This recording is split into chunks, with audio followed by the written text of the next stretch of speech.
If there's one thing that can help you get wealthy, it's understanding and applying the secrets of the rich and wealthy. Now, there are many of them. If you are expecting me to speak about hard work, luck, or some sort of work ethic or something like that, I'm not talking about any of these. In fact, this secret is a very unlikely secret. These are two secrets of the rich and wealthy that Morgan Housel was sharing in one of his books, and that is exactly what we'll be covering today. With that said, let's start.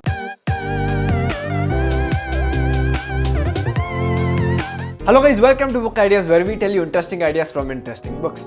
Today's secrets of the rich and wealthy is something that we are picking from the book Psychology of Money by Morgan Housel. A very interesting book, awesome book. If you want to get this book, you can click the link in the description and get this book. Now, what are the secrets? First, we'll start with secret number 1. Now, he starts off in one of the chapters. He picks this lesson up from the time when he was a valet. Now, if you don't know who a valet is, basically, in front of restaurants, people come in cars.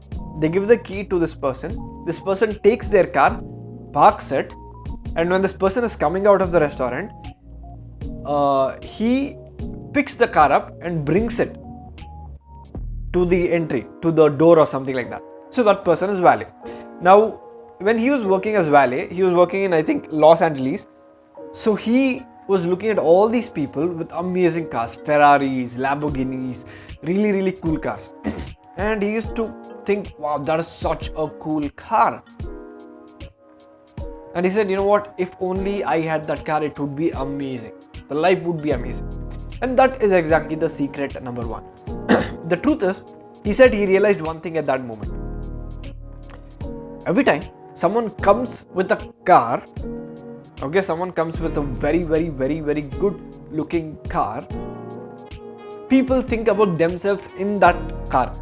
They don't give a damn about the person who's driving it. They don't they don't think about what does this person do, or what is this person like, or what can I learn from this person. They always think about, man, if I had that car, how cool would my life be? And he calls this the man in the car paradox. So in fact, once you buy a car, when you buy an expensive car, you expect your life to be awesome. You just took the money that you made and you put it into a car or some expensive thing. But people don't really think much about you. They only think about how they would feel with that luxury item, how other people would treat them with that luxury item. And that's the truth. Instead of you getting all that kind of attention and all that, it's the car, there's the people who are paying attention to the car. That's the first secret. So the point he's trying to make is, think carefully before buying. If you're buying to impress other people, it doesn't exactly work out the way you want it to work out. Now, the second secret. This lesson also comes from his experience as a valet. And there's one of the people who are driving these amazing cars. One of them, he calls that person as Roger. Now, this Roger person, one day he came with a Porsche, however you pronounce it. And after a few days, later on next day, he came with a Honda.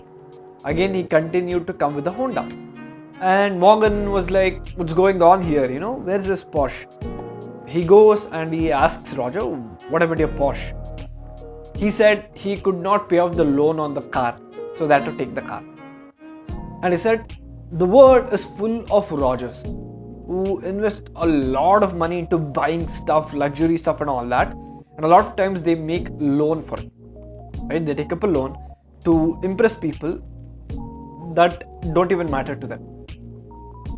Now, the problem is that money could have been invested somewhere else that could have made you a lot more money. If you invest it in a car, the value of the car goes down. If you take the same money and if you invest in a house, get a house, give it to rent, you can make a return on that, right?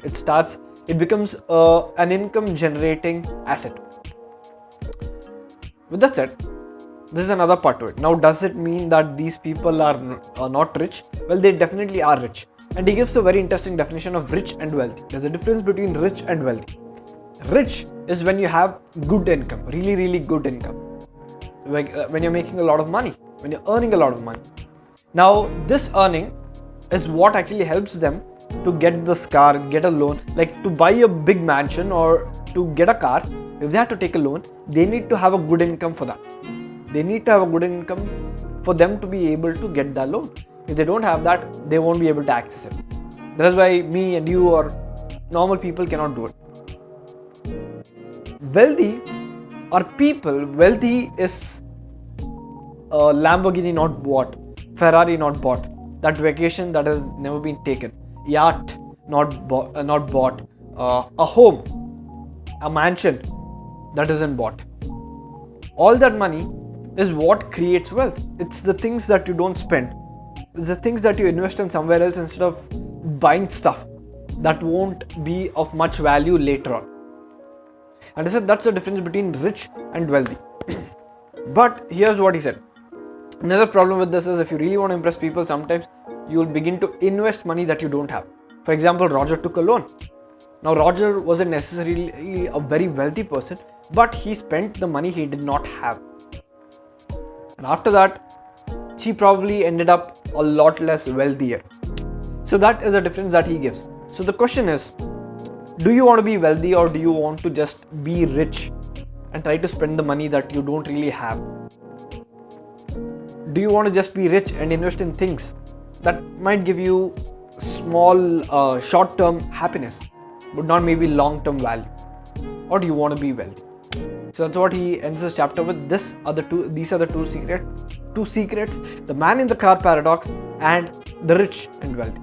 With that said, guys, if you felt like you learned something of value, something that you could apply, something that could help you plan your financial life better, then leave a like, hit that subscribe button. If you want to learn more videos, learn about more interesting ideas from this book, then you can click the link in the description where you have playlist for book ideas. You also have playlist for this particular book, The Psychology of Money. With that said, this is Abhishek signing off and I will see you in the next video. Goodbye.